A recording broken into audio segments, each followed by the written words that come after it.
BRS कारगुजार सदर KTR ने कहा कि कांग्रेस पार्टी की लापरवाही की पॉलिसियों की वजह से किसान नुकसान उठा रहे हैं। उन्होंने कहा कि रियासत में 15 से 20 लाख एकड़ पर फसलें सूख रही हैं। उन्होंने कहा कि ये वक्त की तरफ से लाई गई खुश्क साली नहीं है, बल्कि कांग्रेस की तरफ से लाई गई खुश्क साली है। कारगुजार सदर बीआरएस केटीआर ने आज राजना सिरसिला जिले के सारमपल्ली का दौरा करके हालिया गैर मौसमी बारिश और जिलाबारी से तबाहशुदा फसलों का मुआयना किया। इस दौरान उन्होंने किसानों से फसलों के नुकसान के बारे में तफसीलात से वाकिफियत हासिल की। बादजा मीडिया से बात करते हुए केटीआर ने कहा कि वो किसानों को यकीन दिलाने के लिए खेतों का दौरा कर रहे हैं। उन्होंने कांग्रेस को अपनी शदीद तनकीद का निशाना बनाया और कहा कि कांग्रेस ने कहा था कि वो 9 दिसंबर को 2 लाख रुपये का कर्ज माफ कर देगी, लेकिन अब तक इस सिलसिले में कोई इकदाम नहीं किए गए हैं। उन्होंने कहा कि केसीआर हुकूमत ने रैतु बंधु स्कीम के लिए 7,000 करोड़ रुपये तैयार किए थे, लेकिन कांग्रेस पार्टी ने इलेक्शन कमीशन से शिकायत की और पौधे लगाने को रोक दिया। उन्होंने कहा कि कांग्रेस पार्टी ने किसानों के लिए जो रकम रखी थी वो ठेकेदारों को दी। उन्होंने बरहमी का इजहार करते हुए कहा कि रेवंत रेड्डी ने कहा था कि वो खौलदार किसानों को भी रैतु भरोसा भी देंगे, लेकिन आखिरकार इनके साथ भी धोखा हुआ। केटीआर ने मेडीगड्डा में शिकस्ता हुए 3 सुतूनों की मरम्मत न करने पर रेवंत रेड्डी को अपनी तनकीद का निशाना बनाया।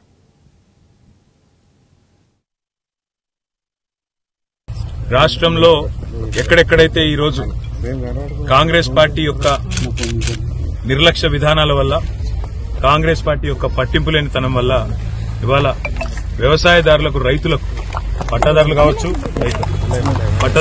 లేదా కౌలు రైతులు కావచ్చు, వాళ్ళు పడుతున్న ఇబ్బందులు గమనించి ఇప్పటికే 15-20 లక్షల ఎకరాల్లో ఎక్కడెక్కడైతే పంటలు ఎండిపోయినాయో ఆ రైతుల్లో భరోసా నింపడానికి, ధైర్యాన్ని ఇవ్వడానికి, అదేవిధంగా వారికి మేమున్నామని చెప్పడానికే ఈరోజు క్షేత్రస్థాయిలో మా పార్టీ నాయకులు అన్ని నియోజకవర్గాల్లో కూడా రైతుల దగ్గర పోతా ఉన్నారు, పర్యటనలు చేస్తా ఉన్నారు. అందరినీ కూడా కలిసి వారిలో ఒక భరోసా నింపే ప్రయత్నం చేస్తున్నారు. రైతులు అడగలేదు, మిమ్మల్ని ఎవరు కూడా నిజానికి డిమాండ్ చేయలేదు. మేమే డిసెంబర్ 9 నాడు అధికారంలోకి వస్తున్నాం. ఇప్పటిదాకా లోన్లు తీసుకోని వాళ్ళు కూడా తీసుకోండి, నేను వెంటనే 2 లక్షల రూపాయల రుణమాఫీ చేస్తా అని చెప్పింది రేవంత్ రెడ్డి. మరి ఇప్పుడు 4 నెలలైనా కూడా రుణమాఫీ అనేది కనీసం ప్రస్తావన కూడా లేని పరిస్థితి ఈరోజు రాష్ట్రంలో చూస్తా ఉన్నాం. రుణమాఫీ చేయకపోగా బ్యాంకుల ద్వారా ఇవాళ రైతులకు లీగల్ నోటీసులు ఇచ్చి మీరు కడతారా సస్తారా అని మెడ మీద కత్తి పెట్టినట్టు వ్యవహారం మరొక దిక్కు చూస్తా ఉన్నాం.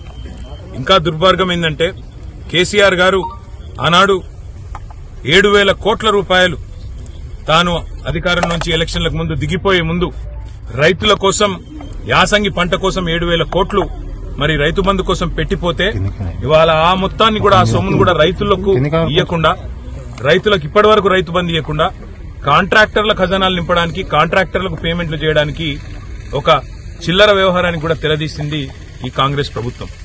ఈ అన్నింటికీ మించిన దుర్మార్గం ఏంటంటే ఇవాళ నిజంగా కూడా రైతులను చూస్తే గోసనిపిస్తున్నది. ఇక్కడ నేను కలిసిన రైతు పేరు పరశురాములు గారు. ఆయన కౌలు రైతు. ఒక 10 ఎకరాలు సారంపల్లి అనే గ్రామంలో, తంగలపల్లి మండలంలో కౌలుకు తీసుకున్నారు. కౌలుదారు కాబట్టి పట్టదారుకు మొదలే 60,000 రూపాయలు ఆయన కట్టినాడు. ఇలా ఆయన పరిస్థితి ఏంటంటే మొత్తం మేతకు తప్ప ఎందుకు పనికిరాని పరిస్థితి ఈరోజు ఈ పొలం తయారైంది. ఇవాళ నిజంగా కూడా సిరిసిల్ల జిల్లాలో, రాజన్న సిరిసిల్ల జిల్లాలో ఈ పరిస్థితి వచ్చిందంటే ఇది కాలం తెచ్చిన కరువు కాదు, ఇది కాంగ్రెస్ తెచ్చిన కరువు.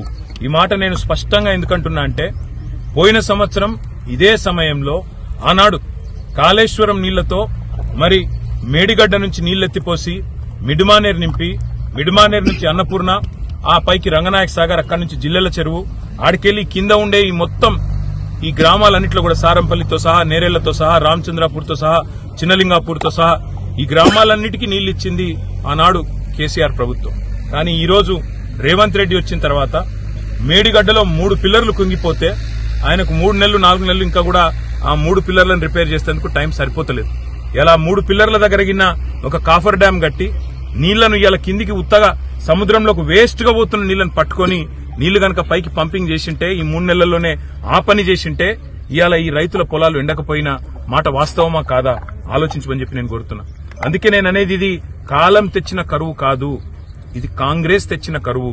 కాళేశ్వరం మీద కడుపు మంటతో, కేసీఆర్ మీద కడుపు మంటతో మేడిగడ్డ రిపేర్ చేయకుండా 3 నెలలుగా నిర్లక్ష్య వైఖరి అవలంబించినందుకే ఇవాళ ఈ పొలాలు ఎండిపోయే పరిస్థితున్నది. 15-20 లక్షల ఎకరాల్లో ఇవాళ రైతులు బాధపడే పరిస్థితున్నది. నా పక్కనే ఉన్న పరశురాములు గారు కౌలు రైతు. మరి రేవంత్ రెడ్డి చెప్పిండు కౌలు రైతులకు కూడా రైతు భరోసా ఇస్తా, రైతు కూలీలకు కూడా పైసలు ఇస్తా అన్నాడు. రుణమాఫీ లేదు, కౌలు రైతులకు పైసలు లేదు, రైతు కూలీల ముచ్చటనే లేదు. ఆఖరికి ముఖ్యమంత్రికి పంట పొలాలకు వచ్చి రైతులను పరామర్శించే తీరిక లేదు.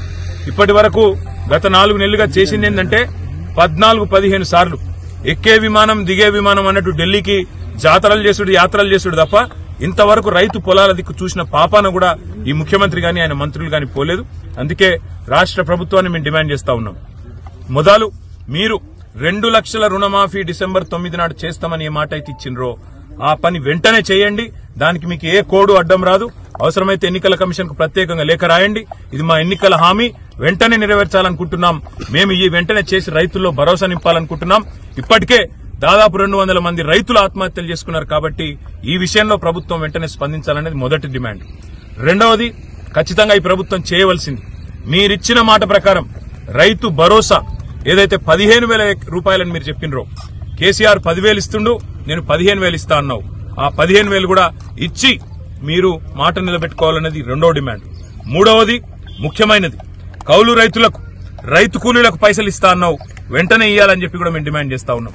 నాలుగవది, రైతులకు ఏదైతే